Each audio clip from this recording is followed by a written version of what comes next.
Hi guys, I'm Lauren Vitale. On this episode of Lauren in the Kitchen, I'm so excited to finally share with you my recipe or sort of my take on a jerk chicken. I'm also going to serve it, because I always do, with some coconut rice with peas, which I'll share with you later.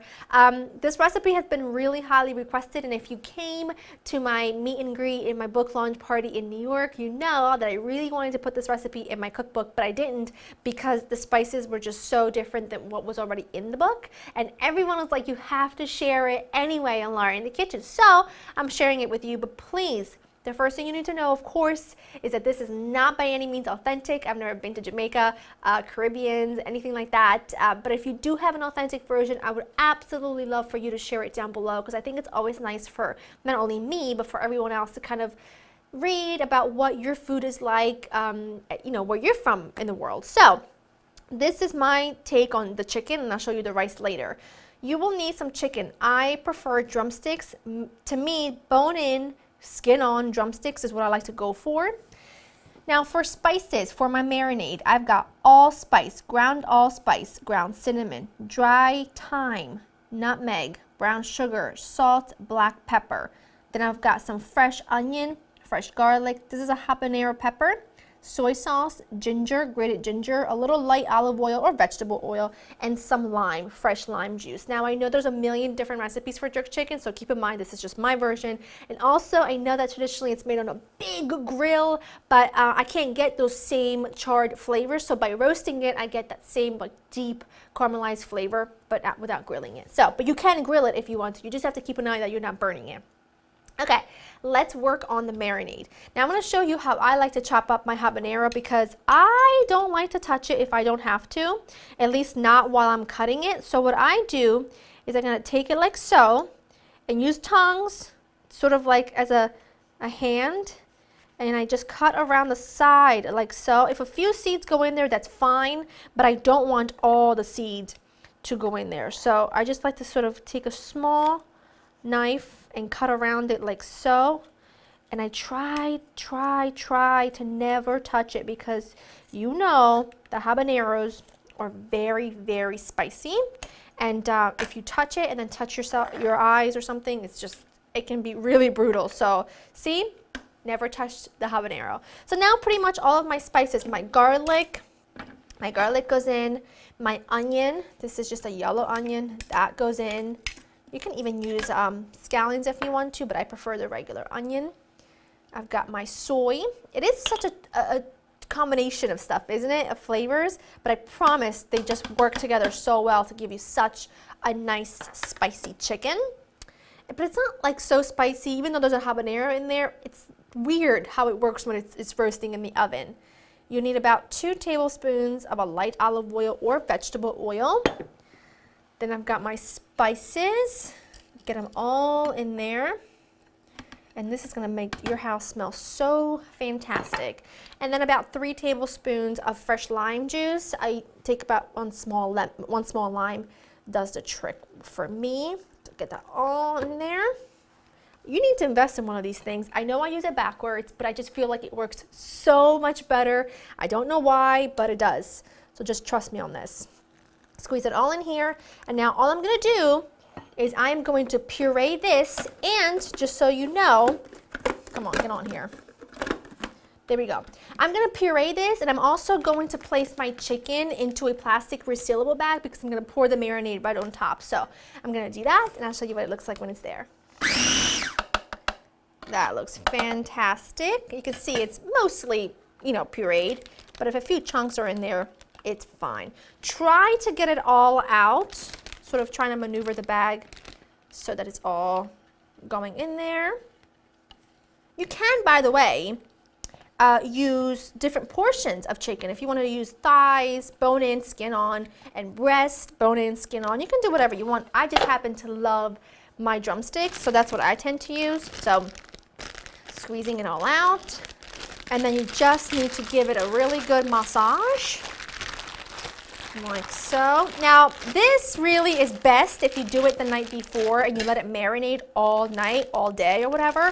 I'm gonna leave it for probably about 4 hours or so, and then I'm gonna cook it, because the longer it sits, the better. The more that the flavor of the marinade kind of like permeates through the chicken. So I am just gonna let this hang out in the fridge for about 4 hours or so. And then I'm gonna roast it. I'll show you what it looks like once we have, once the marinating part has been done, and then we'll get going on the rice too, which is just an amazing accompaniment to the spicy chicken. It's like sweet and sticky. It's fabulous. All right, my chicken has been in the fridge for several hours. I've got my oven preheated to 400. What I have here is a roasting pan. It's not dirty, it's just really old, and this is one of my most treasured baking pans that I own, because I feel like I've cooked so many things in it. It's got history of its own. Okay, all I need to do is just get my chicken and my marinade out, just like that. Get a pair of clean tongs, and you just move things around like so. And this will kind of like, you know, if a little bit of the sauce sort of scorches around the edges and stuff, it's fine, because you can just clean it right off. All right, just make sure that every piece is just well coated, and of course you want to do skin side up for this, so that the skin gets nice and crispy. But you see how I like to move it around and just zhuzh it in the sauce? Excellent. All right, this just needs about 45 minutes at 400 degrees, and I like to put mine on the very top rack. I like to move my rack to the very top of the oven, so that way the top gets really nice and scorched. So I'm gonna go put this in, and then we'll get going on our coconut, like sticky coconut rice. All right, for the rice, you'll need some long grain white rice. These are some pigeon peas. They come in a can. You can also, if you can't find these, red kidney beans work just as well. You need water and some full fat coconut milk and a pinch of salt. That is it. Everything goes into a pan at one time, which is so lovely. Now, my chicken does need 45 minutes, and this does need only about 25, but the longer it sits, the more sticky it gets, which I really, really love. So if you like fluffy rice, I would wait until you're closer to eating time, but I like it really sticky, so that's how I like to make mine.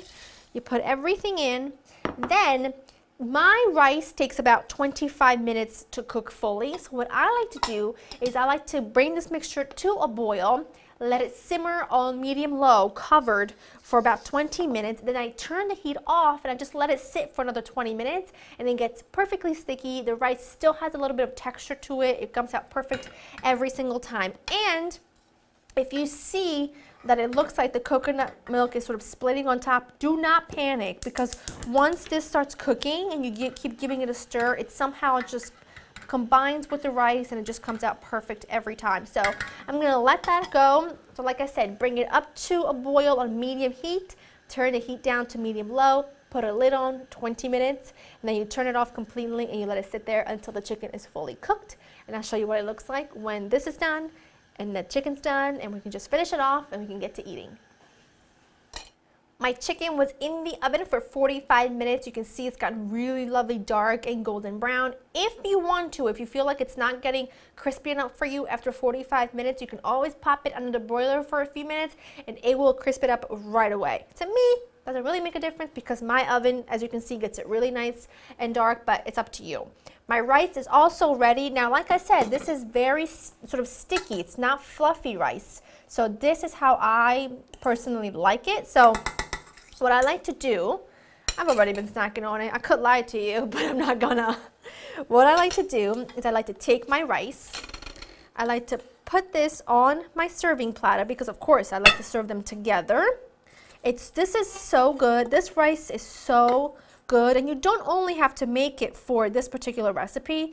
I just love it really with anything. It's just really, really good, and it would go really well with like my my jerk shrimp tacos. It would go really well with that, with my mango salsa.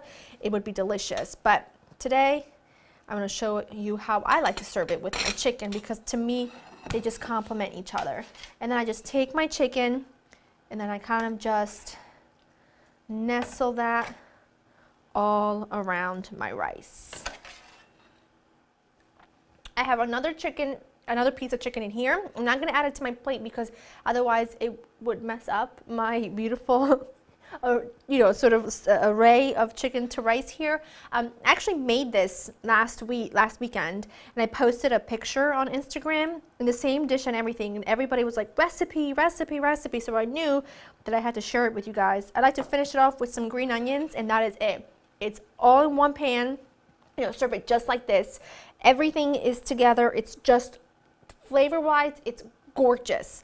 The chicken, I'm actually not gonna just serve that because I've got another piece in here. The chicken is so juicy. It's so juicy, yet so flavorful. And I love it so much. I need a little bit of rice though. And even though it is spicy, it's not the kind, it's not like it's gonna knock you back and you can't eat it. It just somehow goes really, really well with that allspice, and the nutmeg and the cinnamon. And then you have the sweet, sticky coconut rice to kind of balance it all. It is by far one of my very, very favorite things to eat in the entire world. And when I make this, I kind of like want to shake myself for not making it often enough because it's really, really fantastic. And everyone always loves it. I always get rave reviews, and I hope that you guys enjoy it too. Go to laurainthekitchen.com to get the written recipe. I hope you enjoy my version of a jerk chicken with coconut rice. I would love to hear from you if you recreate this dish. Share it with me on Instagram, Twitter, or here in the feedback. Leave me some feedback here in the comments. Hope you enjoy spending time with me, and I'll see you next time. Bye!